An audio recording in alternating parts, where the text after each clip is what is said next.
শ্মশান মায়ের বিচরণ ক্ষেত্র। সাধারণভাবে সকলের মনে প্রশ্ন জাগবে যে শ্মশান কেন মায়ের বিচরণ ক্ষেত্র, শ্মশানকে মা কেন এত পছন্দ করেন, শ্মশানে কেন মা কালীর পূজা হয়, সবই বলবো ভিডিওটিতে। ভিডিওটা প্রথম থেকে শেষ পর্যন্ত দেখুন। শ্মশান এই শব্দের অর্থ সমস্থান, মৃত্যের স্থান। চলতি কথায় যেখানে শবদাহ করা হয় সেই ক্ষেত্রকে শ্মশান বলে। করালবদনী আদ্যাশক্তি মায়ের বিচরণ ক্ষেত্র এই শ্মশান। মা কালীকে ধ্বংসের দেবী বলা হয়। এই ধ্বংস বলতে সর্বনাশ করা নয়, এর অর্থ সংহরণ, অর্থাৎ দেবী নিজেই এই সমগ্র বিশ্ব ব্রহ্মাণ্ড রচনা করেছেন, আবার তিনি গুটিয়ে নেন নিজেই। ঠিক যেমন মাকড়সা নিজেই জাল বনে আবার নিজেই গুটিয়ে নেয়। জীব কর্মফল ভোগান্তে মায়ের কোলে আশ্রয় পেয়ে অসীম শান্তি ও আনন্দ ভোগ করে। এই শ্মশান তাই মা কালীর ক্রীড়াক্ষেত্র। শ্মশানকে বৈরাগ্য ভূমি বলাটাও খুব একটা ভুল হবে না। শ্মশানকে বৈরাগ্য সাধনের ভূমি বলা হয়, শ্মশানকে তপ সাধনার ভূমি বলা হয়। 10 মিনিট শ্মশানে বসে থাকলে জড়দেহের নশ্বরতার প্রতিচ্ছবি আমাদের চোখের সামনে আসে। জীব তার খাঁচা নিয়ে বড়ই অহংকার করে, কিন্তু খাঁচা ছেড়ে পাখি মুক্ত হলে খাঁচা শ্মশানে এক মুঠো ভস্মে পরিণত হয়।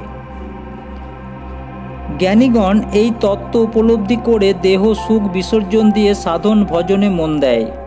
শ্মশানকেই তারা তপ সাধনার কেন্দ্র করে বহু যুগ থেকে অনেক সাধক সাধিকারা সাধন ভজনে নিমগ্ন হয়।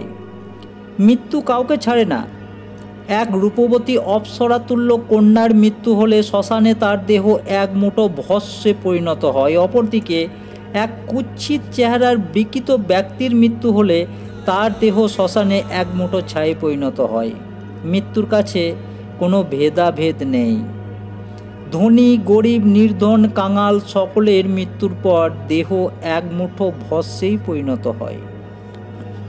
সাধুগণ এই তত্ত্ব জানেন। কালের করাল গ্রাস থেকে কারোর মুক্তি নেই, তাই কালের কাল মহাকালকে গ্রাসকারিণী আদ্যাশক্তি মহামায়া কালীর উপাসনাতেই নিমগ্ন হন। কাম, ক্রোধ, লোভ, হিংসা, অহংকার বাসনাগ্রস্ত এই শরীর। আত্মার এই সকল কোনো বোধ নেই। দেহান্তেই এই রিপুগণের ক্রীড়াক্ষেত্র শরীর একটি জ্বলন্ত চিতাতে ভস্মে পরিণত হয়। রিপুগণের নাশ হলেই সাধকের মনে বৈরাগ্য জাগ্রত হয়। তাই এই রিপুর খেলার মাঠ শরীরটি জ্বলন্ত চিতায় দগ্ধ হয় বলে মা কালী শ্মশানে বিরাজ করেন। মা তারা দেবী জ্বলন্ত চিতায় অধিষ্ঠান করেন।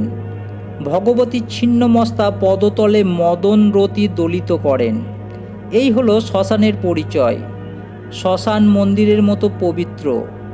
মন্দিরে শাস্ত্র পাঠ করে জড়দেহের পরিণামের কথা বলা হয়। শ্মশানে গেলে সেটার জীবন্ত উদাহরণ স্বচক্ষে দেখা যায়। তাই শ্মশান মা কালীর এত প্রিয় স্থান। শ্মশানকালী দশম মহাবিদ্যার প্রথম বিদ্যা কালী বা কালিকার এক রূপ। শাস্ত্রমতে দেবী কালিকা ব্রহ্মময়ী। তিনি নিরাকার ও সাকার উভয় রূপেই অবস্থান করেন। কালী বিষয়ক আলোচনা ও পূজার আচার বা বিদ্যাকে মহাবিদ্যা বলা হয়। মা কালীর ধ্যান বর্ণিত স্থূলরূপ একটি রূপক মাত্র। শাস্ত্রজ্ঞগণ মনে করেন কালী কুল শরণাপন্ন হয়ে তান্ত্রিক কুল দীক্ষা ছাড়া এই কালীরূপ বা বিদ্যার প্রকৃত মর্ম উপলব্ধি করা সম্ভব নয়। এই দেবী অঞ্জন পর্বতের ন্যায় কৃষ্ণবর্ণ, শুষ্ক শরীর বিশিষ্টা, রক্তিমাভ চক্ষু বিশিষ্টা। এনার কেশ আলুলায়িত। এই দেবীর ডান হাতে সদ্য ছিন্ন নরমুণ্ড ও বাম হাতে আসবপূর্ণ নরবণ্ড নির্মিত পান পাত্র। দেবী সর্বদা ক্ষুৎ পিপাসাম্বিত ও সবরূপী সদা শিবের উপর দণ্ডায়মানা। কপালে অর্ধচন্দ্র শোভিতা। মানুষ তার প্রয়োজনে যেমনভাবে কালিকা সাধন করেছেন, সাধকের কাছে সেই কর্মের প্রয়োজন অনুরূপ রূপে প্রতিভাত হয়েছে।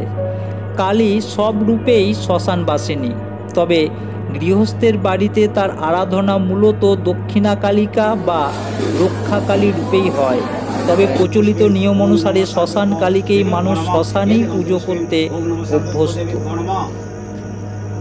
শ্মশানকালীর পূজাতে তান্ত্রিকগণ মৎস্য, মাংস আর মদ্য উপাচার দ্বারা পূজা করে থাকেন। তবে এই তান্ত্রিক মৎস্য, মাংস বা মদ্য বলতে যা জিনিসকে নির্দেশ করে বা বোঝায়, আসলে সেটি একটি সংকেত মাত্র। শাস্ত্রীয় মতে সদ্গুরুর সাহায্য পেলে তবেই এই পঞ্চ মকারের প্রকৃত অর্থ উপলব্ধি করা সম্ভব। বাস্তবে পঞ্চ মকারের সাধনা করা সাধকের সংখ্যা অত্যন্ত বিরল। এই শ্মশানকালীর পূজায় অন্যান্য সব কিছু দক্ষিণা কালিকা পূজার অনুরূপ। পূজা যন্ত্রে সামান্য কিছু প্রভেদ বর্তমান। বীজ মন্ত্র দক্ষিণা কালিকার মন্ত্র হতে ভিন্ন, তবে মা কালীর মূল বীজ মন্ত্রটা যে কোনো রূপেই এক ও অভিন্ন।